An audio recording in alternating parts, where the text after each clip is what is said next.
श्री गणेशाय नमः।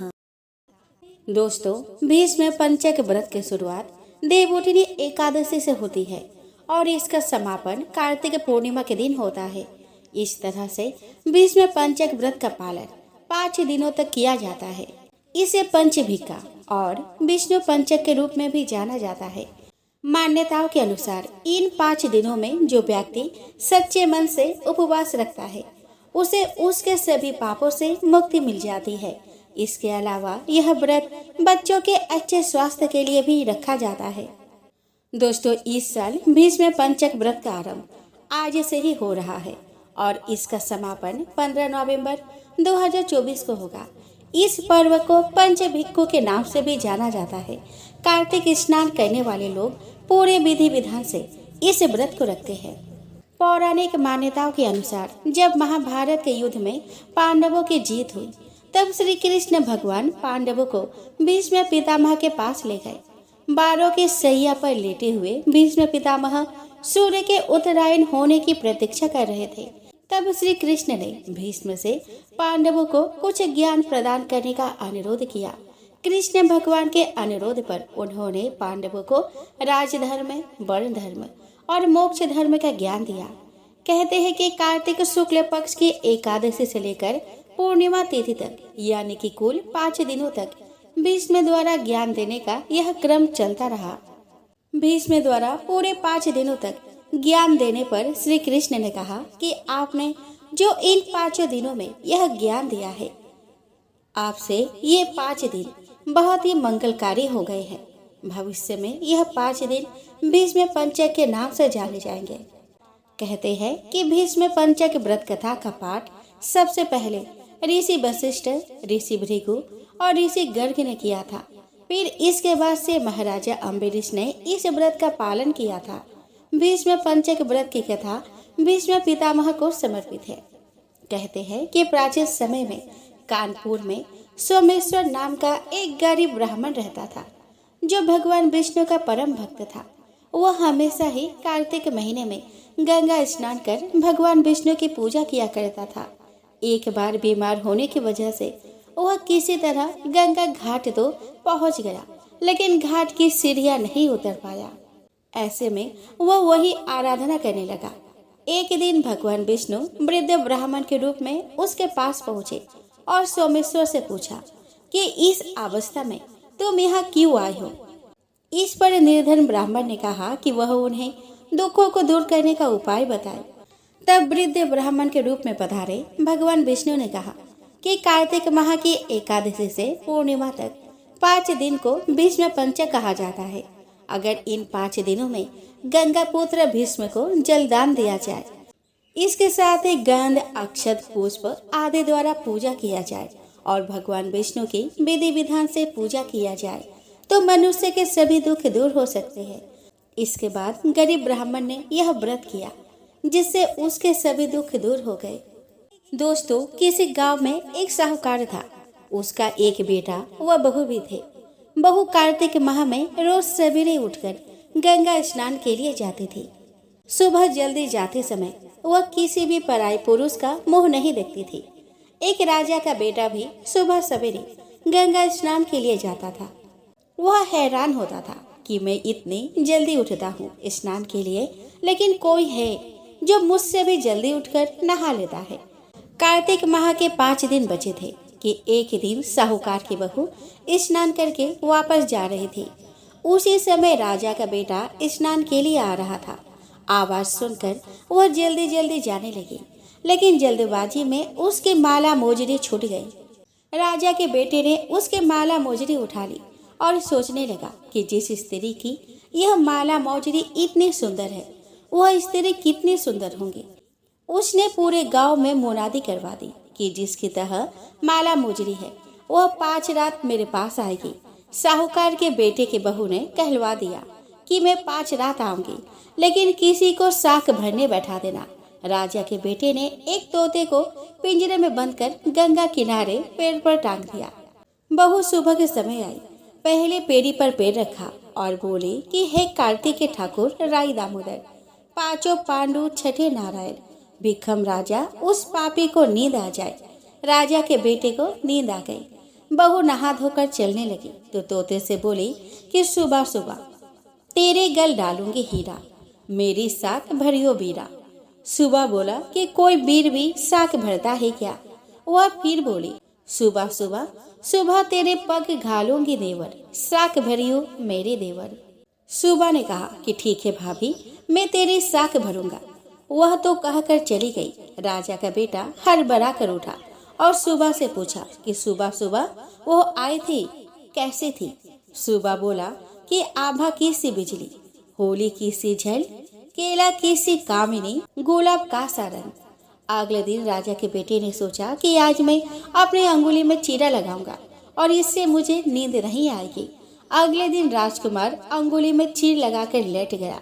वह आई और भगवान से उसी तरह प्रार्थना करने लगी और राजकुमार को फिर से नींद आ गई। वह स्नान करके फिर से वापस चली गई। सुबह राजकुमार ने तोते से फिर पूछा। उसने वही सारी बात दोहरा दी। अब राजकुमार बोला कि मैं आज रात में आंखों में मिर्ची डालकर बैठूंगा। रात में वह मिर्ची डालकर बैठ गया। बहू फिर आई और प्रार्थना की, जिससे उसे फिर से नींद आ गई।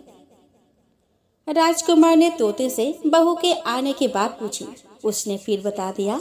राजकुमार अब फिर सोचने लगा कि आज मैं बिना बिस्तरे के ही बैठूंगा और रात को बिना बिस्तरे के बैठ गया। जब वह स्नान करने आई, उसने फिर से भगवान से प्रार्थना की और राजकुमार को नींद आ गई। जब वह नहाकर जाने लगी तो आंख बंद करके चली गई। राजकुमार जब उठा तो वह जा चुकी थी। राजकुमार फिर सोच में पड़ गया और सोचने लगा कि आज मैं अंगीठी जलाकर बैठूंगा, जिससे नींद नहीं आएगी। फिर वह रात को अंगीठी रखकर बैठ गया। साहूकार की बहू आई और वह भगवान से प्रार्थना करने लगी कि आपने 4 रातें तो निकाल दी, अब यह रात और निकाल दो। भगवान ने उसके बात रख ली और राजकुमार को नींद आ गई। जब वह नहाकर जाने लगी तो तोते से बोली कि इस पापी को कह देना कि 5 रातें पूरी हो चुकी है, वह मेरी मोतियों की माला मेरे घर भिजवा दे। सुबह राजकुमार की आँख खोली तो उसने तोते से पूछा कि क्या वह आई थी? तो तोते ने कहा कि हाँ, वह आई थी और उसने अपने माला मंगवाई है। यह सुनकर राजकुमार सोचने लगा कि वह तो सच्ची थी, तभी तो भगवान ने उसके सत्य रखा। कुछ समय के बाद राजकुमार को क्रोध हो गया। राजा ने ब्राह्मण को बुलाकर पूछा कि मेरे बेटे का शरीर क्यों जल रहा है। ब्राह्मण ने विस्तार से सारी बात राजा को बताई कि इसने क्या किया था। ब्राह्मण ने कहा कि इसने पतिव्रता स्त्री पर बुरी नजर डाली, इसलिए यह इस रोग से पीड़ित हुआ है। राजा ने इसके ठीक होने का उपाय पूछा तो ब्राह्मण ने कहा कि यह उस साहूकार की बहू को धर्म के वाहन बनाए और रोज उसके नहाए हुए जल से यह स्नान करे, तब यह ठीक हो सकता है। राजा साहूकार की बहू की माला लेकर साहूकार के घर गया और बोला कि यह माला आपके पुत्र वधू की है, इसे ले और आपकी बहू के नहाए हुए जल से मेरे बेटे को नहलवा दे। साहूकार बोला कि वह तो किसी पराये पुरुष का मुंह तक नहीं देखती, आप उसे इस नाली पर बैठा दीजिए। जब वह ऊपर नहाएगी तब नीचे इस नाली के पानी से आपका पुत्र नहा लेगा। राजकुमार ने ऐसा ही किया और कुछ समय बाद उसका शरीर चंदन सा हो गया। तो हे पंच भिक्षु देवता, जैसे आपने साहूकार की पुत्र वधू का सत्य रखा, वैसे ही सभी का रखना। आइए दोस्तों, अब हम श्रवण करें भगवान शालिग्राम और तुलसी जी की कथा। तो दोस्तों, एक बार भगवान शिव ने अपने तेज को समुद्र में फेंक दिया था, जिससे महातेजस्वी बालक का जन्म हुआ। इस बालक का नाम था जालंधर। जालंधर आगे चलकर एक पराक्रमी दैत्य राजा बना। जालंधर बहुत ही राक्षस प्रवृत्ति का था। जालंधर का विवाह दैत्यराज कालनेमी की कन्या वृंदा से हुआ था। एक बार जालंधर ने माता लक्ष्मी को प्राप्त करने की इच्छा से उसने युद्ध किया था, लेकिन समुद्र से ही उत्पन्न होने के कारण माता लक्ष्मी ने जालंधर को अपने भाई के रूप में स्वीकार कर लिया। जब जालंधर पराजित हो गया तो वह देवी पार्वती को पाने की लालसा से कैलाश पर्वत पर पहुंचा। इसके बाद जालंधर भगवान शिव का रूप धारण कर माता पार्वती के पास पहुंचा, लेकिन माता पार्वती ने अपने योग्य बल से उसे तुरंत ही पहचान लिया और माता पार्वती वहाँ से तुरंत ही अंतर्ध्यान हो गई। वहाँ जालंधर भगवान शिव के साथ ही युद्ध करने लगा। देवी पार्वती ने सारा वृतांत भगवान विष्णु को सुनाया। जालंधर की पत्नी वृंदा अत्यंत पतिव्रता स्त्री थी। उसी के पतिव्रत धर्म के शक्ति से जालंधर ना तो मारा जाता था और ना ही पराजित होता था। इसीलिए जालंधर का नाश करने के लिए वृंदा के पतिव्रत धर्म को भंग करना बहुत ही आवश्यक था। इसके बाद भगवान विष्णु एक ऋषि का रूप धारण करके वन में पहुंचे, जहां वृंदा भ्रमण कर रही थी। भगवान विष्णु के साथ 2 राक्षस भी वहां पे थे, जिन्हें देखकर वृंदा भयभीत हो गई। फिर भगवान विष्णु जो ऋषि के रूप में थे, उन्होंने वृंदा के सामने पल में ही दोनों को भस्म कर दिया। इसके बाद ऋषि से वृंदा ने कैलाश पर्वत पर महादेव के साथ युद्ध कर रहे अपने पति जालंधर के बारे में पूछा। ऋषि ने अपने माया जाल से 2 वानर प्रकट किए। एक वानर के हाथ में जालंधर का सिर था और दूसरे के हाथ में धड़ था। अपने पति की यह दशा देखकर वृंदा मूर्छित होकर गिर पड़ी। जब वृंदा को होश आया तो उसने अपने पति को जीवित करने की विनती की। इसके बाद भगवान ने अपनी माया से जालंधर का सिर धड़ से जोड़ दिया, लेकिन स्वयं भी उसी शरीर में प्रवेश कर गए। वृंदा इसके बारे में नहीं जानती थी कि उसके पति के शरीर में कोई और प्रवेश कर गया है। जालंधर बने भगवान के साथ वृंदा पतिव्रता का व्यवहार करने लगी, जिससे उसका सतीत्व भंग हो गया। ऐसा होते ही उधर कैलाश पर्वत पर वृंदा का पति जालंधर युद्ध में हार गया। जब वृंदा को पता चला तो उसने क्रोध में आकर भगवान विष्णु को हृदयहीन शिला होने का श्राप दे दिया। अपने भक्त के श्राप को भगवान विष्णु ने स्वीकार किया और शालिग्राम पत्थर बन गए। सृष्टि के पालनकर्ता के पत्थर बन जाने से ब्रह्मांड में असंतुलन की स्थिति हो गई। यह देखकर सभी देवी देवताओं ने वृंदा से प्रार्थना की कि वह भगवान विष्णु को श्राप मुक्त कर दे। वृंदा ने भगवान विष्णु को श्राप से मुक्त तो कर दिया, लेकिन स्वयं आत्मदाह कर लिया। जहाँ वृंदा भस्म हुई वह तुलसी का पौधा उगा। भगवान विष्णु ने वृंदा से कहा कि हे वृंदा, तुम अपने सतीत्व के कारण मुझे लक्ष्मी से भी अधिक प्रिय हो गई हो। अब तुम तुलसी के रूप में सदा मेरे साथ रहोगी। आइए दोस्तों, अब हम श्रवण करें पीपल पथवारे की कथा। तो दोस्तों, एक बुढ़िया थी। उसने अपने बहू से कहा कि तो दूध दही बेच कर आ। वह बेचने गई तो रास्ते में औरतें पीपल पथवारी सींच रही थी। उनको सींचता देखकर बहू ने पूछा कि तुम यह क्या कर रही हो। औरतें बोली कि हम पीपल पथवारी सींच रहे हैं, इससे अन्न और धन होता है। 12 बरस का बिछड़ा हुआ पति मिल जाता है। बहू बोली कि ऐसी बात है तो तुम पानी से सींचती हो, तो मैं दूध से सींचूंगी। अब गुजरी बहू रोजाना दूध दही बेचने जाती तो वह दूध दही को ना बेचकर रोजाना दूध को पीपल में और दही को पथवारी में सींचती। सास से दूध दही का दाम मांगती तो कह देती कि महीना पूरी हो जाने पर ला कर दूंगी। कार्तिक का महीना पूरा हो गया।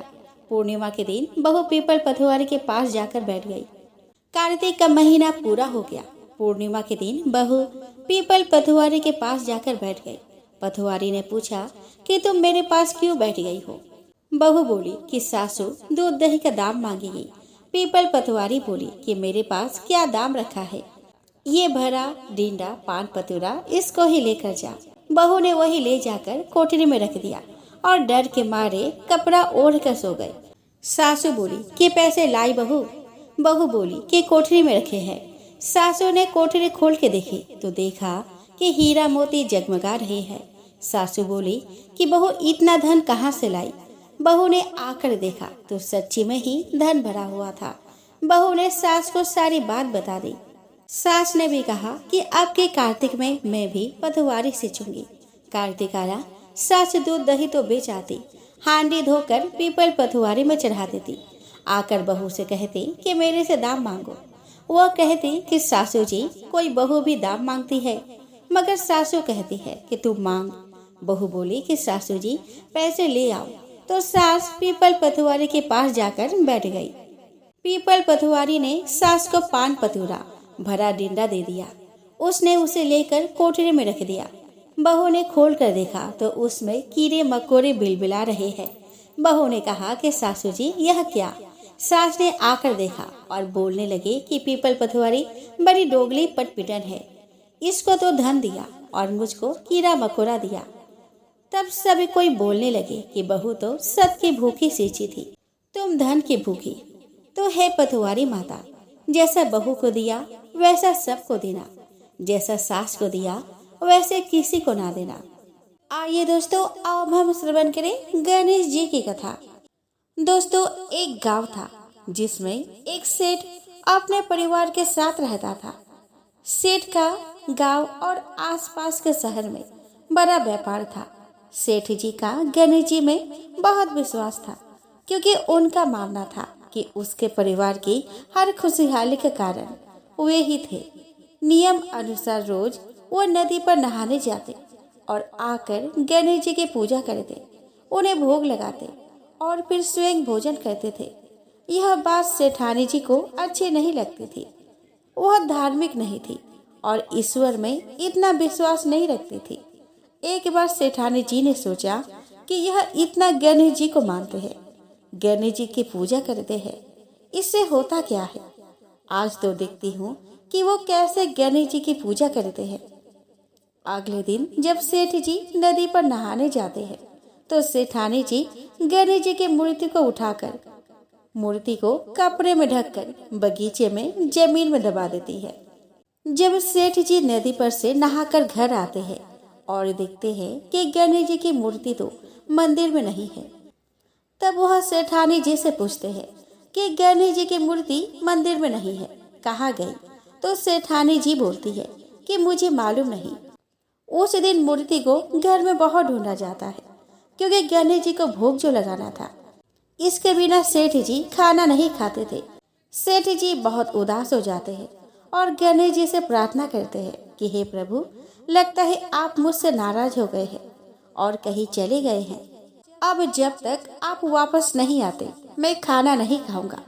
उस दिन पूरा निकल जाता है। सेठ की भक्ति में अनन्य श्रद्धा थी, इसीलिए उसी रात एक चमत्कार हुआ।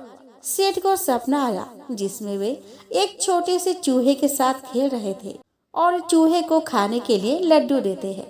चूहा लड्डू लेकर बगीचे में जाता है और जमीन को खोदता है और लड्डू वही डाल देता है। अचानक सेठ जी की नींद खुल जाती है। सेठ जी बगीचे में जाते हैं और वही खोदते हैं जहाँ उसको सपने में दिखा था, और वहीं से उनको कपड़े में लिपटे हुए गणेश जी की मूर्ति दिखती है। सेठ जी गणेश जी की मूर्ति की पूजा करके उनको वापस स्थान पर रखते हैं और सेठानी को सब बात बताते हैं। बात जानकर सेठानी जी को बहुत ही आश्चर्य होता है और अपनी गलती का एहसास होता है। वो सेठ जी को सारी बात बताती है और माफी मांगती है। अब सेठ और सेठानी दोनों गणेश जी की पूजा करते हैं। आइए दोस्तों, अब हम श्रवण करें लप्सी तप्सी की कथा। तो दोस्तों, एक लप्सी था और एक तप्सी था। तप्सी हमेशा भगवान की तपस्या में लीन रहता था। लप्सी रोजाना सवा सेर की लापसी बनाकर भगवान को भोग लगाकर जिम लेता था। एक दिन वे दोनों लड़ने लगे। तप्सी बोला कि मैं रोज भगवान की तपस्या करता हूँ, इसीलिए मैं बड़ा हूँ। लप्सी बोला कि मैं रोज भगवान को सवा सेर लापसी का भोग लगाता हूँ, इसीलिए मैं बड़ा हूँ। नारद जी वहाँ से गुजर रहे थे। दोनों को लड़ता देखकर उनसे पूछा कि तुम क्यों लड़ रहे हो। तप्सी ने खुद को बड़ा होने के कारण बताया और लप्सी ने अपना कारण बताया। नारद जी बोले कि तुम्हारा फैसला मैं कर दूंगा। दूसरे दिन लप्सी और तप्सी नहाकर अपने रोज की भक्ति करने आए तो नारद जी ने छुपकर 1.25 करोड़ की एक एक अंगूठी उन दोनों के आगे रख दी। तप्सी की नजर जब अंगूठी पर पड़ी तो उसने चुपचाप अंगूठी उठाकर अपने नीचे दबा ली। लप्सी की नजर अंगूठी पर पड़ी, लेकिन उसने ध्यान नहीं दिया। भगवान को भोग लगाकर लापसी खाने लगा। नारद जी सामने आए तो दोनों ने पूछा कि कौन बड़ा है। तो नारद जी ने तप्सी से खड़ा होने को कहा तो खड़ा हुआ तो उसके नीचे दबी अंगूठी दिखाई पड़ी। नारद जी ने तप्सी से कहा कि तपस्या करने के बाद भी तुम्हारी चोरी करने की आदत नहीं गई, इसीलिए लप्सी बड़ा है और तुम्हें तुम्हारी तपस्या का कोई फल नहीं मिलेगा। तप्सी शर्मिंदा होकर माफी मांगने लगा। उसके बाद उसने नारद जी से पूछा कि मुझे मेरी तपस्या का फल कैसे मिलेगा। तो नारद जी ने कहा कि यदि कोई गाय और कुत्ते की रोटी नहीं बनाएगा तो फल तुझे मिलेगा। यदि कोई ब्राह्मण को भोजन करवाकर दक्षिणा नहीं देगा तो फल तुझे मिलेगा। यदि कोई साड़ी के साथ ब्लाउज नहीं देगा तो फल तुझे मिलेगा। यदि कोई दिए से दिया जलाएगा तो फल तुझे मिलेगा। यदि कोई सारी कहानी सुने लेकिन तुम्हारी कहानी नहीं सुने तो फल तुझे मिलेगा। तो दोस्तों, उसी दिन से हर व्रत कथा कहानी के साथ लपसी तपसी की कहानी भी सुनी और कही जाती है।